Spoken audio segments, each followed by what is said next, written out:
What's up, guys? It is Friday, April 3rd, 2026, and welcome to another episode of Moy Diaz Combat Pubcast.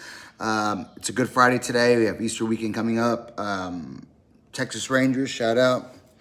Opening day today. I usually go to opening days, but today was just a busy day. Couldn't make it out, but all my fams out there, they had a good time. Unfortunately, the Rangers fell short by 2 runs today, 5-3, I believe. So we didn't get the job done, but opening day is always great, man, of course. And then, a couple years ago, we won the world title, so love the Rangers. Arlington, the Rangers are Arlington's only team, homegrown team. The Cowboys, of course, play in Arlington, but they're the Dallas Cowboys. The Mavericks, the Stars, everyone's Dallas, but the Rangers are a Tarrant County team. Arlington, Texas's own Texas Rangers. So, busy Friday.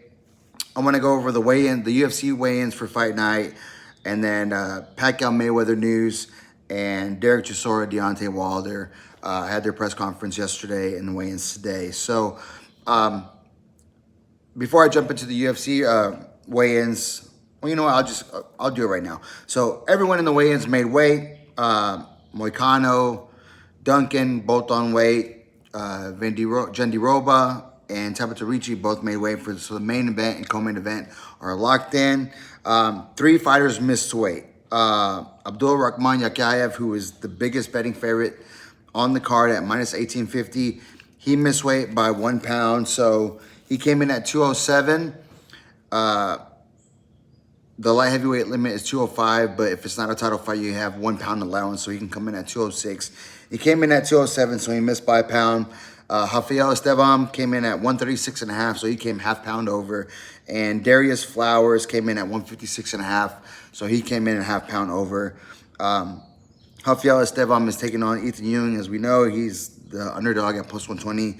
Ethan Ewing, of course, made his stellar UFC debut at Madison Square Garden against Malcolm Wellmaker and just beat the brakes off Malcolm Wellmaker, who was supposed to be like the big next rising star in that division. And Ethan Ewing put him in his place. And so he is the favorite. And now he's going to get 20% of Rafael Estevam's purse, as well as Lando Vallanata is going to take 20% of Darius Flowers' purse. And Brinson Ribeiro, who is fighting Abdul Rahman Yakayev, is going to get 20% of his purse. So, other than that, everyone made weight. UFC Fight Night is good to go. They were slight weight misses, so it was not something crazy like last week or 2 weeks ago when that girl missed weight by like 9 pounds or 8 pounds. So, 1 pound miss, half pound misses is not too bad. So, all the fights are still on. No one pulled out. So we're good to go on the UFC Fight Night tomorrow, live from Las Vegas from the Meta Apex. Now I want to jump into, I'm going to put my boxing hat on, as I always do, turn it backwards, boxing hat on. Manny Pacquiao versus Floyd Mayweather. There's been a lot of videos coming out of Floyd saying that it's an exhibition, that it's not going to be at the Sphere. They asked him, who you think wins? He goes, we're both winners because it's going to be an exhibition. Well, Manny Pacquiao's attorney came out and said, no, that's not right what Floyd Mayweather said. The fight is not off. It's still on. But he said Floyd Mayweather signed 3 different contracts on 3 different dates and received money after each signing of each contract. So by him going out and saying that the fight is not a legitimate fight, that it is an exhibition, and that it's not taking place at the certain place that it's supposed to be at, which is the Sphere in Las Vegas, that he is in breach of contract. Now, they were asked Manny Pacquiao, he got off the jet, Fight Hub TV was there, Ali Satback was there, in his face, asking for interviews. They got the interviews.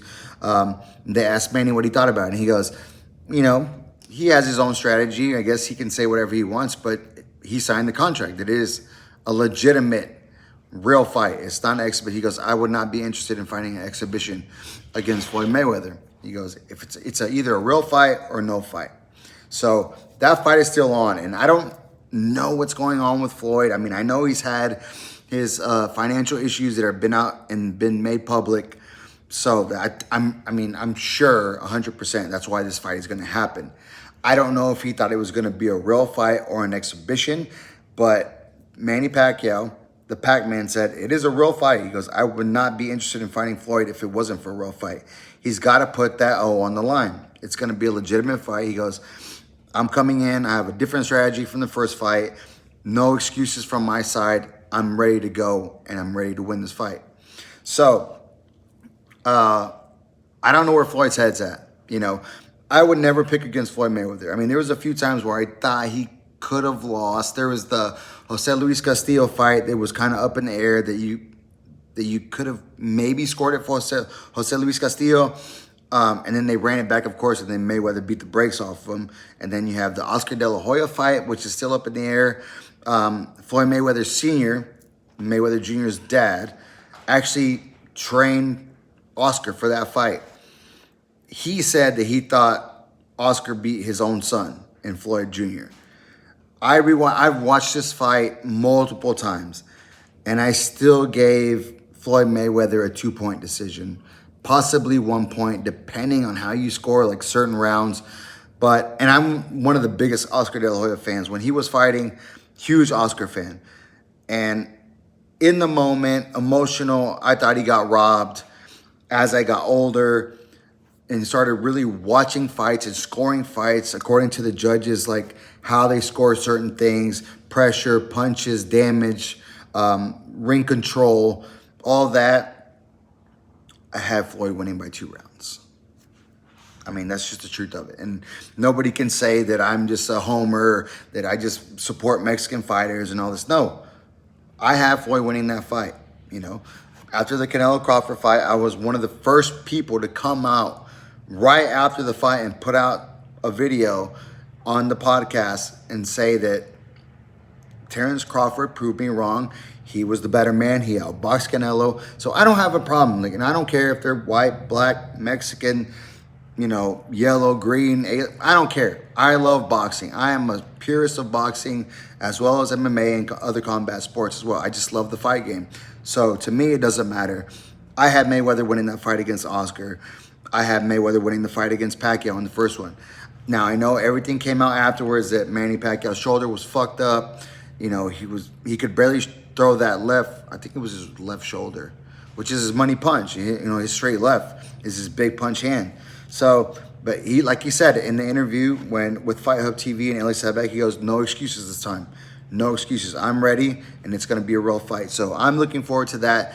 If it indeed does go through and it's at the Sphere, Dana White was asked about what do you think about Floyd Pacquiao at the Sphere? He goes, I hope those guys have a lot of money because it is a lot of work to try to put on an absolute flawless show at the Sphere. I was at the Sphere for the Mexico Independence card. I believe it was Merab, when Merab fought Sean O'Malley and Valentina won her title back from Lexa Grasso. I was there with my brother. It was for his birthday. It was probably one of the best shows I've ever seen. And I'm saying show because the fights were good. They were great fights as well. But the show of the Sphere is something that I have videos on my phone and I try to show people. But the videos do it no justice. Like to be there in the Sphere and watch how they did the production and the video packages and just it made it more special because it was a love letter to Mexico and the greatness and the fighter spirit of Mexican fighters, right? So that made it more special for me because I'm Mexican and I used to fight as well. But I mean, whoever is going to put this fight on between Floyd and Manny, yeah, they have to have a lot of money because even Dana White said that they probably broke around even for that event at the Sphere because of all the money they poured in to the production of the Sphere is what made it special. So I don't know who's putting this card on, but the fight should be an okay fight. I mean, they're both great fighters. You know, Floyd, all-time great of this era. I still consider him the greatest of this era. And then you have Manny Pacquiao, who's 8 division world champion, which no one else has done. And I don't think anyone else will ever touch that. You know, he started like at 115 and went all the way up through every division to 154 pounds. So yeah, I don't know if that'll ever be touched again, but I'm looking forward to that. It needs to be a real fight. I don't want to see an exhibition between Floyd and Manny. The last thing I'm going to touch on before I cut out of here, Derek Chisora, Deontay Wilder, and the press conference. Deontay Wilder is being just Deontay Wilder. Like, I used to be such a big fan of Deontay Wilder, man. Like, his story of how he started boxing to support his daughter who was sick. You know, she needed multiple kind of operations and stuff like that, and that's what got him fighting. And then he became a world champion, had the eraser of death in that right hand, you know. But I don't think he ever recovered from the Tyson Fury losses. He just never did. He's never been the same ever since. You know, now he's just like saying wild shit. I know he's a proud black man from the South, but he always brings things back to race. And I understand that because it is a big deal. You know, it is a big deal of how you grow up, what makes you you. But, I mean, it doesn't have to, I'm trying to think of the word I'm looking for. It doesn't have to make you be who you are for the rest of your life, you know? Just because you grew up a certain way, now he's like a multimillionaire. So he's not living that life anymore. And he can, you know, he can feel how he wants to feel, and I respect that. But, I mean, just because you grew up a certain way doesn't mean that's who you have to be in the future as a grown adult, you know?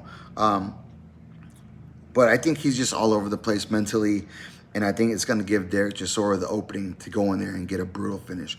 I'm still going to pick Derek Chisora to win this fight, and I'm going to pick him to win.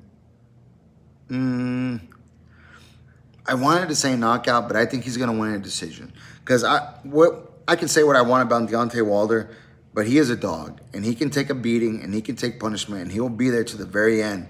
And he can be the first round, 5th round, 7th round, 12th round.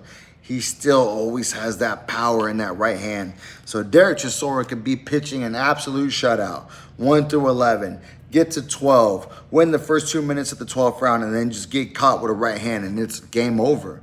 You know, that's just the power that Deontay Wilder possesses in that right hand.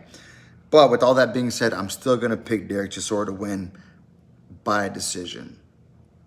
I think I'm going to go decision. I would love for him to win by knockout, but Deontay's a beast, man. I mean, Fury dropped him multiple times in those 2 last fights, in 2 and 3, and Wilder got up, man, every time. I know Fury isn't like the biggest power puncher in the world, but I mean, he had enough power to drop him, and you had never seen Deontay Wilder drop. I think one time he got dropped. I want to say, no, I don't think he had before that. No. I could be wrong, but I don't think so. But yeah, I'm still going to ride with Derek Chisora. I just think his head is in the better place than Deontay Wilder. So I'm going with Derek Chisora in the battle at the Tottenham Hotspur Stadium in England. So that's my breakdown for the weekend, guys. I hope you guys have a great Easter weekend. Enjoy the fights. I'll bring recaps and breakdowns afterwards, possibly Saturday night if it's not too late. If not, Sunday morning. But enjoy your weekend, guys. Thank you once again for watching. As always, hit the like, hit the subscribe, hit the bell so you get the notifications. Watch fights, drink pints. See you guys on the next one. Peace.